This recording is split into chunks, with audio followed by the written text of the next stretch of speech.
The intersection behind me is one of the busiest in the city of Pooler, and that's why the city is looking to update it with some of the newest technology. The numbers are in 2015 was the best year for construction in Savannah. The proof is behind me here at the Manor Apartments, the biggest project for $40 million. It all happened around 2 p.m. Wednesday on South Drive off Walltower Road. A man entered the back door of a home only to find someone inside. The person inside was there to let the homeowner's dog out. During the confrontation with the burglar, the 24-year-old accidentally shot himself in the foot before the suspect took off. John Nino has lived across the street for 4 years and says his family is thinking about moving. If I go to work, is my home going to be safe, even with a security system and 2 dogs? Many residents have the same concerns. Still, police say burglaries haven't been a major issue lately. In the past 6 months, there have been 16 home burglaries on Wilmington Island. Since the beginning of the year, there have been 4.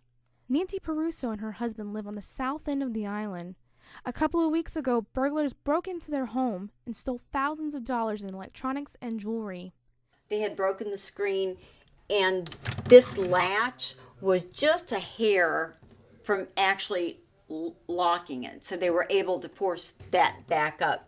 Nancy still feels uneasy from the break-in, but she also feels more vigilant. You know what's going on, then you're more apt to be vigilant and make sure and double check and triple check things. And because of that, I have met a few new neighbors, and now we've got 5 or 6 people who call each other and let each other know if there's something has happened or something is going on the island. Police still haven't found the person who broke into her house. Right now, taking extra precautions is the only thing on her mind. We are going to put a security system in the house now. My golden retrievers, as loud as they may be when you knock on the front door, will lick you to death when you crawl in through my window. Police are still looking for the suspect from today's break-in. He is described as a white male in his mid-20s with blonde hair and a 5 o'clock shadow. Paige Phillips, WTOC News. Deputy Lester Ellerby was shot in the arm after serving a warrant for domestic violence to Vincent Helmley. Deputy Ellerby was later released and is expected to be all right. After hours of talking with negotiators and his own father, Helmley surrendered. The negotiators were very good, trying to convince him that he hadn't killed someone. He did not want to go back to prison, was what he was saying. Quaker Road was shut down for most of the afternoon. Multiple agencies responded to the scene, including Georgia State Patrol and SCMPD's SWAT team. Police knew Helmley was armed, so every precaution was taken to make sure the night ended safely. I do know he had a high-powered rifle that was described as a .30-30. This wasn't Helmley's first run-in with the law. He was arrested in Bloomingdale in 2009 for shooting and killing a family's pet deer. He was charged with 2 misdemeanors in order to pay a fine, complete 200 hours of community service, and serve 2 years probation. Most recently, he had a restraining order filed against him for stalking his girlfriend.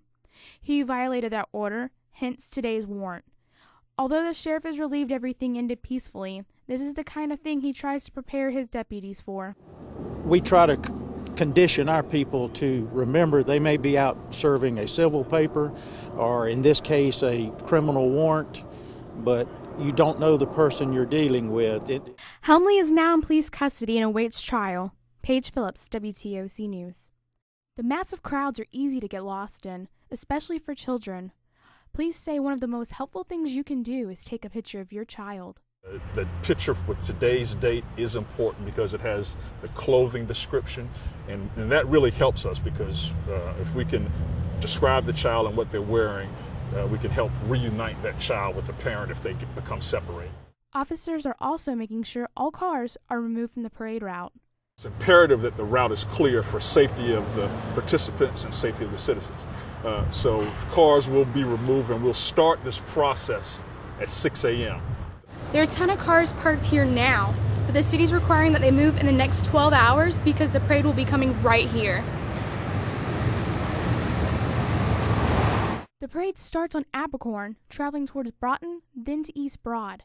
From there, it goes down Bay Street before traveling back up Bull. The parade staging area is Henry Street to Gaston Street, between Whitaker and Habersham.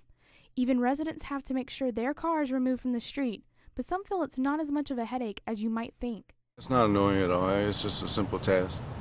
Just get in and go. Murray and Sharon Galen have seen their fair share of St. Patrick's Day since they moved to Savannah in 1988. Their friends and other parade goers have found a way to deal with parking during the parade.